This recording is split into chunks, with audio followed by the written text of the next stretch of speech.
Sure.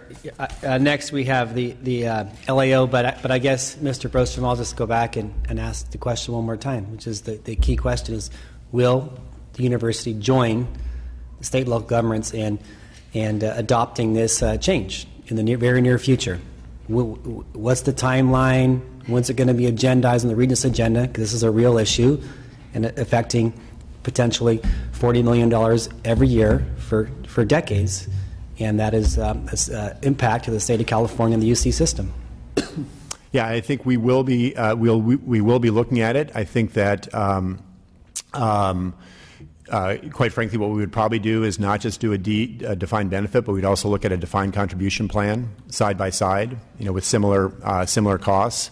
There are a lot of our employees that would really benefit from a defined contribution plan because of the portability of it, and so I think we'd want to look at it comprehensively and bring something in toto to the regions. Is there a timeline for that action?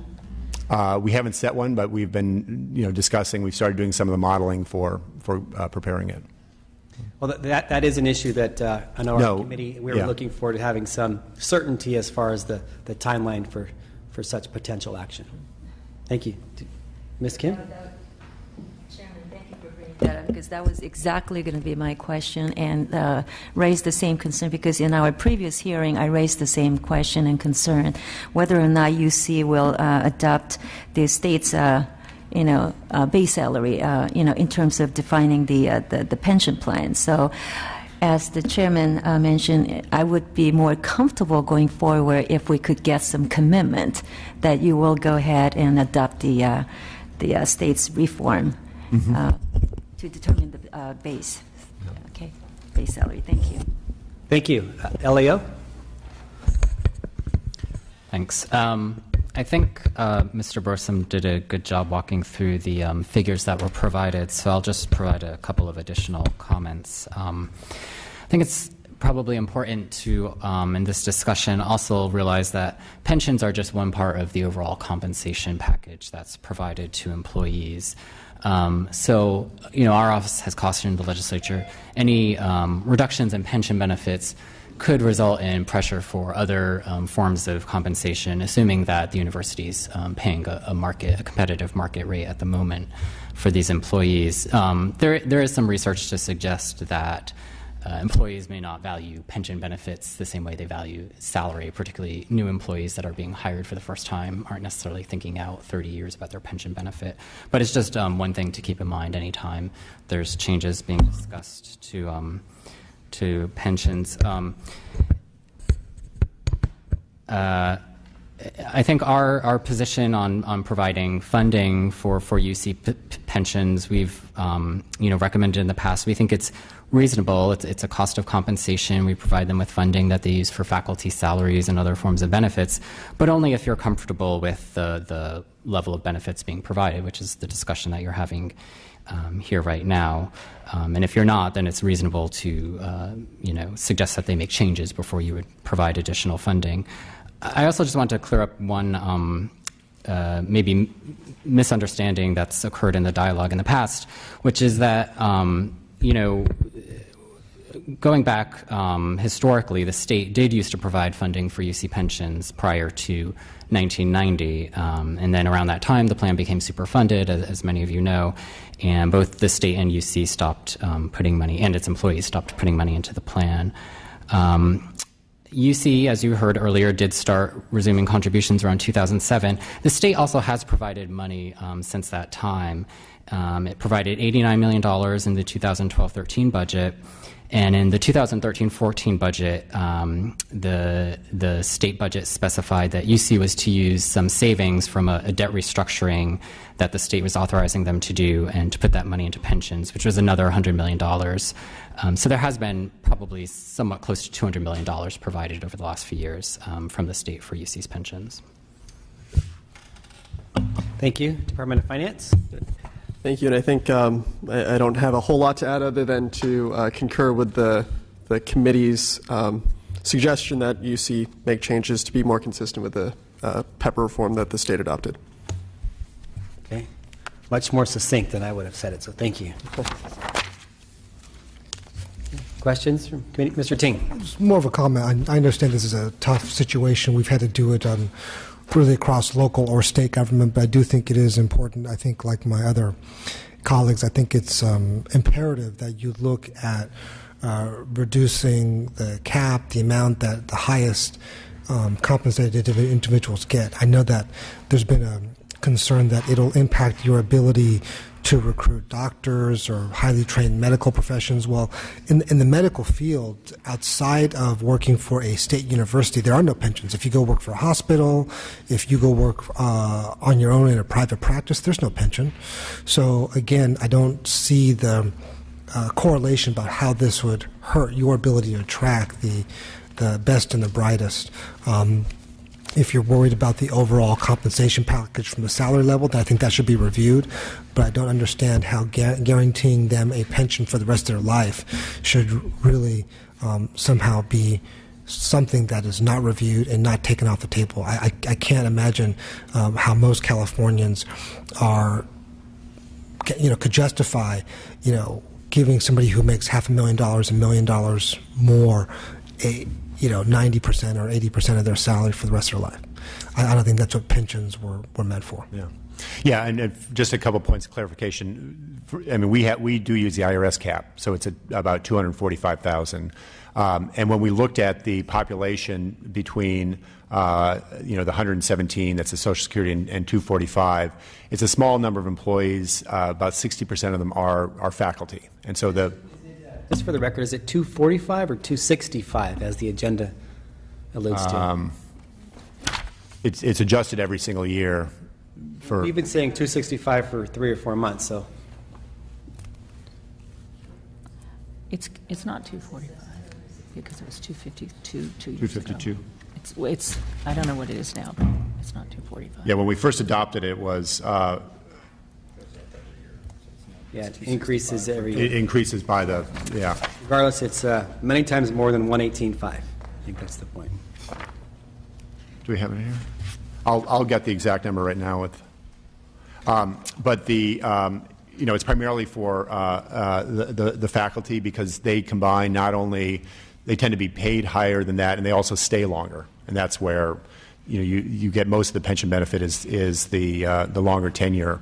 And so what we'd be looking at is trying to devise something that maintain their market competitiveness still within the PEPRA cap. And so that's what we're looking at. No, absolutely. But again, I think just from a state obligation level, I believe that many people who are supportive of pensions understand that pensions are there as something to be part of your retirement system. For many Californians, they don't have pensions. Yeah. And I don't think they're as sympathetic or empathetic that where they don't have access to that tool, how are they asked to shoulder the burden to pay somebody $265,000, $245,000 a year?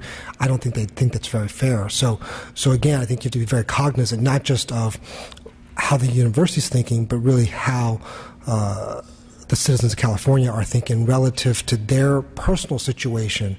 I don't think that they can really understand why they're paying, X amount of dollars in taxes so that someone could get $265,000 instead of $150,000. To them, it's a lot of money. Yeah, I understand. Mr. Chavez. I'm on your website, University of California, your retirement system, and I guess you call it the UC Pathway Funds. Oh, that's for our defined contribution. That's 401k plans. Yeah. So, and everybody participates in this or has the opportunity? No, that's voluntary. Oh, volunteer. There's no match for that. But they have the opportunity to participate in this. Yes. The results are showing what? How long you been doing this, and how are people doing it? Are people being involved in it? You mean in the 401k plans? Mm-hmm. We've been doing it for I don't know the exact time, but probably 40 years or so. We had a huge number of offerings, hundreds of funds that people can invest in. Recently, we narrowed those considerably, both to reduce costs to employees and also just to give them more appropriate fund choices. And what is the attitude, the view of the employees on this opportunity of the pathway funds? Seen favorably? People don't use it. It's a waste of time. Go out and find somebody I think else. people use it quite a bit. If they have extra income that they want to put into retirement accounts, they will use that. It's lower cost than going outside, and directed investments. So it's a lot of people use it. Yes. Percent-wise, Phil? I don't know. I'd have to get. Yeah, I'm sorry, I didn't focus on the 401k, but I can get back to you with that information. The reason I'll just bring it up because we're talking about retirement, and I think people are becoming more aware about the opportunities of retirement. So with everybody, everybody says you need a diversification. So you want I want to get so much Social Security, got that. Yeah. I'm going to go get so much in this retirement plan here, okay, got that. But then I can go ahead and invest over here, someplace else, like a 401k. And it looks like a nice website. I was playing with it while everybody's talking, and there's a lot of opportunities there that can go there. And then, so I think people are diversifying it now. I think, hopefully at a university, members at a university would be, I imagine you probably even give financial planning classes to people, don't you? Yeah. Yeah, we partner with Fidelity on doing a lot of that.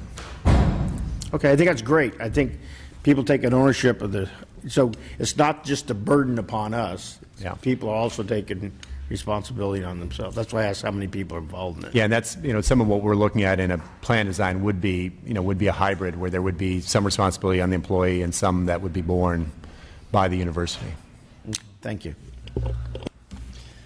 Thank you. Okay, we'll now proceed to the final piece regarding admissions.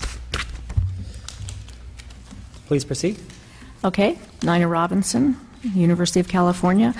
On April 21st, I gave you a pretty thorough backgrounding, I think, in admissions and enrollment policies and practices at UC. What we were asked to do today is just provide an update on where we are. So I'll give you a little bit of background as context for what fall 2015 admissions, the kinds of challenges that presents for us this year, and then I'll try my best to give you an update of where we are, although we're right in the middle of things, and answer your questions. So, as I described on April 21st, UC's admissions cycle and the state budget process are on different timelines. UC is required to send initial decision letters by the end of March to our freshman applicants, well before the state budget is complete, or we know what level of enrollment will be funded for. Now, historically, this wasn't a problem because the state supported enrollment growth and provided additional funding if we enrolled more students. So if our admission numbers came in high in any given year, we didn't pay a financial penalty for that because the state would appropriate additional funds later in the budget process. However, this hasn't been the case in recent years. As a result, UC has frequently been in the situation where we enrolled students prior to the budget being signed, basically hoping that enrollment funding would be provided. And then at the end of the cycle, it wasn't provided, and so we had gone out on a limb, admitted a bunch of students, and did not have any state subsidy to support them. So enrolling additional students without the funding to support them is not a good, sustainable plan. It results in diminished quality for all of our students, both the newly admitted and the ones who are already there. Now, the misalignment between the admissions and budget calendars is particularly challenging this year. The budget and long-term stability plan that the Regents adopted in November provided for enrollment growth that would have been supported by increases in either tuition or state funding above the 4% increase previously promised by the governor. But the budget the governor proposed in January included no new increases above the 4% and conditioned even that funding on no increases in either resident or non-resident tuition, leaving the university with a significant budget gap and no ready source for funding to support enrollment. So given the uncertainty about funding levels, we made the reluctant decision that I described last time not to go forward at that time with the enrollment increases originally included in our long-term plan. So campuses were told to keep their California resident enrollment flat at 2014-15 levels until we knew more. and, as I described at the April 21st hearing, in some cases, keeping enrollment flat means actually admitting fewer students than you did before because of the fact that the yield of admitted students is going up. So I want to emphasize this is not where we want to be, but it is where we find ourselves. So how have we implemented this for this year, and where are we today? Well, because of the need to maintain final enrollment at last year's levels, campuses took a conservative approach when they admitted students in March. They put more students on wait lists than they have in previous years. Most students received firm decisions by the national notification date, April 1st, but many have also received notices from one or more campuses that they are on wait lists. May 1st was the deadline for students to respond to admissions offers. Once campuses learn how many of their admitted students say yes, they can begin to make offers to waitlisted students in order to come up to their targets. And I can tell you that several of them have already begun doing that. We don't have numbers yet, but I know that most of the campuses will admit some waitlisted students. How many they admit depends, of course, on how many of the waitlisted offers are accepted, because then, you can go out and fill the ones that aren't accepted. And this can get complicated because a student can be admitted on one campus but waitlisted at her dream school. So if Campus A admits the student from the wait list, that student may then withdraw his acceptance at another campus, and now all of a sudden Campus B has a space to fill from its wait list. So there's a lot of fluidity in the system right now. I would also add that two other portions of our admissions process, transfer admission and the referral pool, are still in their initial phases. Admitted transfer applicants have until June 1st to accept their offers, so we have no idea yet how many of those will be accepted. And both freshmen and transfer applicants who meet our minimum requirements for guaranteed admission and were not admitted to any of the campuses where they applied will be offered admission through the referral process, but that also is still underway. So this is a long, complicated process. We apologize for that. We wish it weren't so, but that's where we are. In closing, I just want to emphasize again that access is a key goal for the university. We very much appreciate the efforts of both the Assembly and the Senate to provide funding to support increased enrollment. We are committed, if additional funding is provided in the 2015-16 budget, we will move immediately to make admission offers to more California students. And we hope many of those will accept those offers, even though in some cases that may mean changing plans they've already made. In some cases, particularly with transfer students, we also have opportunities to enroll additional students in the winter or spring terms, and we will aggressively pursue those opportunities. This is a challenge we are eager to take on. And that concludes my remarks. Okay. Proceed now with LAO. You okay? I'll just briefly touch on two issues that Ms. Robertson spoke about. The first is the misalignment of the university admissions cycle and the state's budget process. As you know, the legislature has to pass a budget by June 15th, and the governor signs it into law by July 1. But the university is making its admission decisions largely in March and April, the first sort of decision point that comes into the process.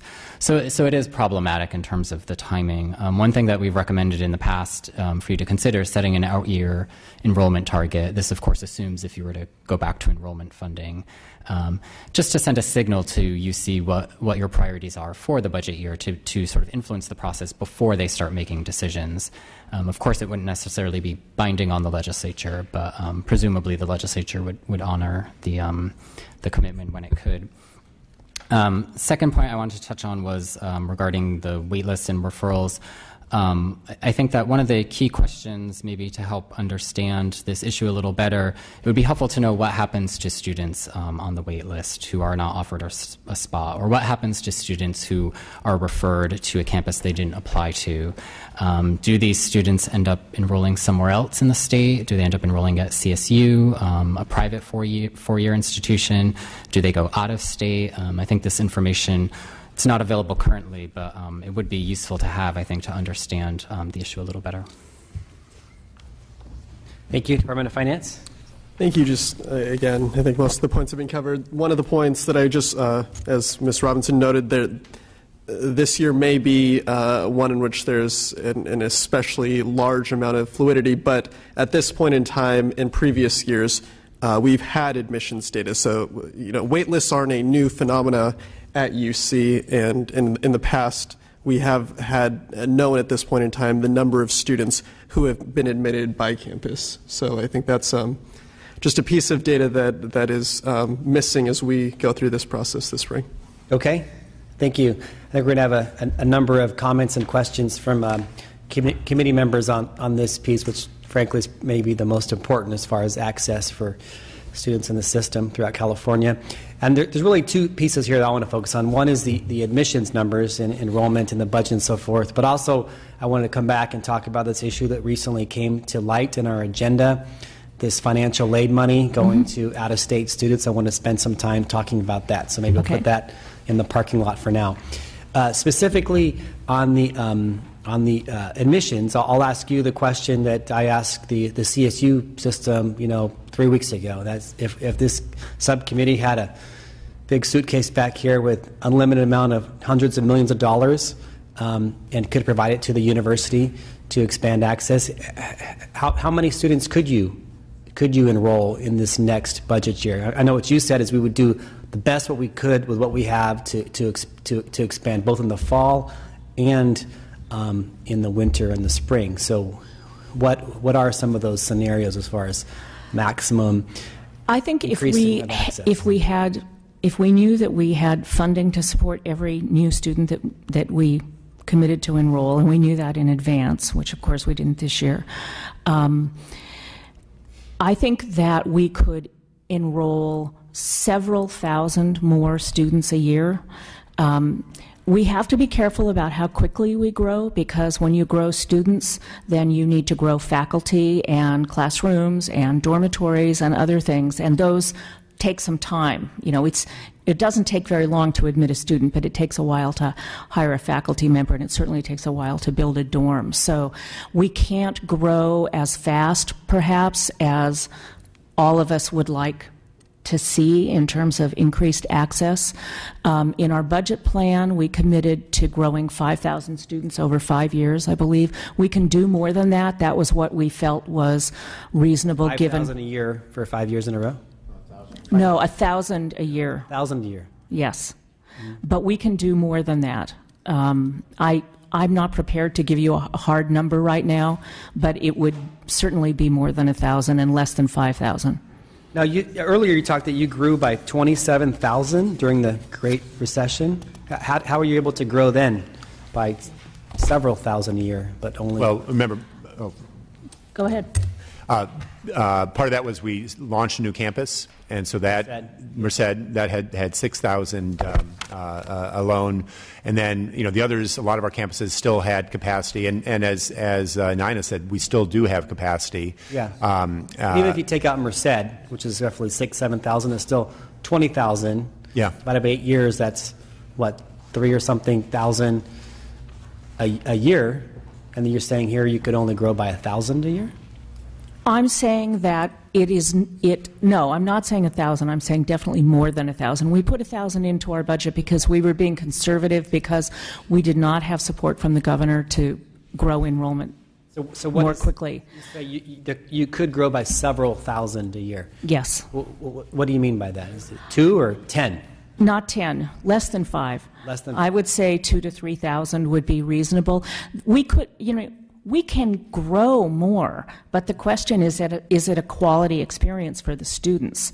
I mean, it's easy to bring them onto the campus, but if you don't have faculty to teach them and you don't have dorms for them to be in, for a very long time, the University of California was in a rapid growth mode. And so we were constantly hiring new faculty, bringing new dorms and new classroom buildings online. We had room. We haven't been doing that for the last 7 years. That growth has really slowed down. There were a couple of years where the total faculty that we have actually dropped year over year. So we're still recovering from that, and I think that from a quality perspective, we need to balance access and the kind of experience that the students get when they get there. But we would love to grow more students. Sure. Now, focused on that, we know that the master plan talks about serving all eligible students who could benefit from the UC system. We know that the PIPIC report came out earlier in this year, actually in the fall, saying that we need to have 1 million more degrees by 2025, not just UC but CSU and the privates, and I think that's 60,000 or something more graduates per year, and that's a daunting number. And as alluded to on our agenda, some of your flagship campuses, you actually enrolled fewer freshmen in 2014 than you did in 2007. And then coupled that is that that more and more people are graduating from high school prepared to go to UC and Yep. CSU. So it's like a perfect storm of bad news for people that are trying to get in and the doors are locked. And so, besides saying several thousand, what's the UC's long-term plan to really try to increase access for the university? So we've been talking with our campuses about how quickly they could grow and what they would need to grow. That's a process that's still underway right now, where we are at this very moment updating our long-range enrollment plan. As Nathan and I testified when we were here 3 weeks ago, we have capacity. Our campuses think they have capacity for probably 25 to 30,000 more students. And then they kind of hit a landlock problem. But how quickly we could add those students in, that's a really hard one to say. We need more information from the campuses about their plans for increasing faculty, for increasing facilities.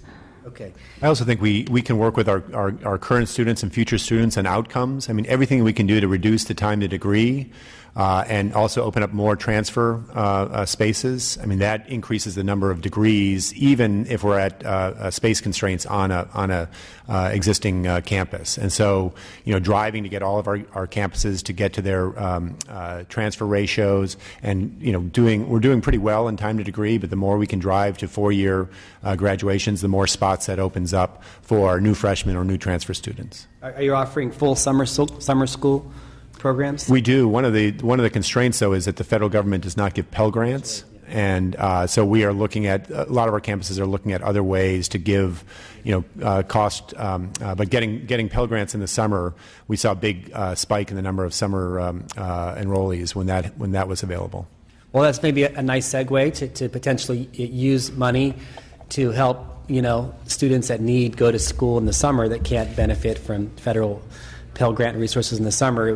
This issue with the $32 million for financial aid for out-of-state students is just puzzling to many of us, and you'll hear in a second. I guess the first thing is that we're not convinced that bringing in more out-of-state students provides more money for the in-state students. I know you make the case that they charge them so much, it helps subsidize the others, but there's only so many chairs in the room, and so I don't know how that works, like the musical chairs game. There's only so many seats, and so, but that's one issue. But we take it at your word that these out-of-state students, pay for themselves, and they pay for themselves plus to provide more money for the university. So it's, extremely troublesome for this recent report that comes out, and I want you to potentially explain to the subcommittee. I'd be happy to. What that is, because that's $32 million that conceivably help expand enrollment, provide resources for students who are having a tough time paying the bills. Summer school for students who can't afford the full freight. So, in Please fact, proceed. I would argue that the way that residents contribute to that non-residents contribute to our overall financial aid funds is similar to the benefits that they provide in other areas, because we assess every single one of those students a third of their tuition, their California resident, the resident portion of their tuition. That goes straight into the pool that benefits all California residents on all campuses. If those students happen to be eligible for aid based on the federal formulas that we use, we give them aid to cover up to the portion that is related to the California piece of their tuition. We do not support any of their non-resident tuition. So they may be taking $32 million out of our USAP funds, but they're putting in something like 3 times that much, twice that much. So, in fact, every California resident who's eligible for need-based aid is getting more money than they would if we were not taking those students in, because they put in much more money than they take out. From an overall financial perspective, I mean, considering both in-state and non-resident tuition, we have nearly $900 million from these students. And it is puzzling that some of them would qualify for partial financial aid on just the in-state portion, but that's $32 million. It's 3.7%. On all other tuition dollars, we take 33% out. So, I mean, they are definitely huge contributors both to the financial aid program, but also to our ability to expand access. I think, probably the best evidence of this was during the recession when we added California residents, and other systems, such as community colleges, had to cut enrollment. When we were able to add, one of the reasons we were able to add was because of non-resident students.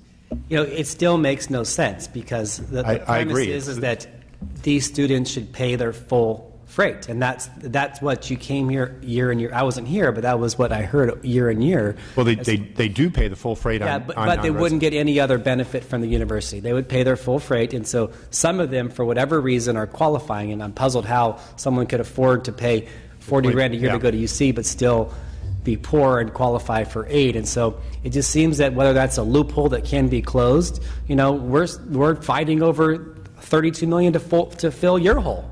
That's pretty much the number that we're grappling with to figure out how to address your enrolling 3,000 or so more students every year, and so it's a little bit puzzling. Yeah, and again, it's not ours. We're using the federal aid, the FAFSA form, so it is a federal form. It's a form, but you have the discretion whether or not you're going to provide, giving back that $32 million.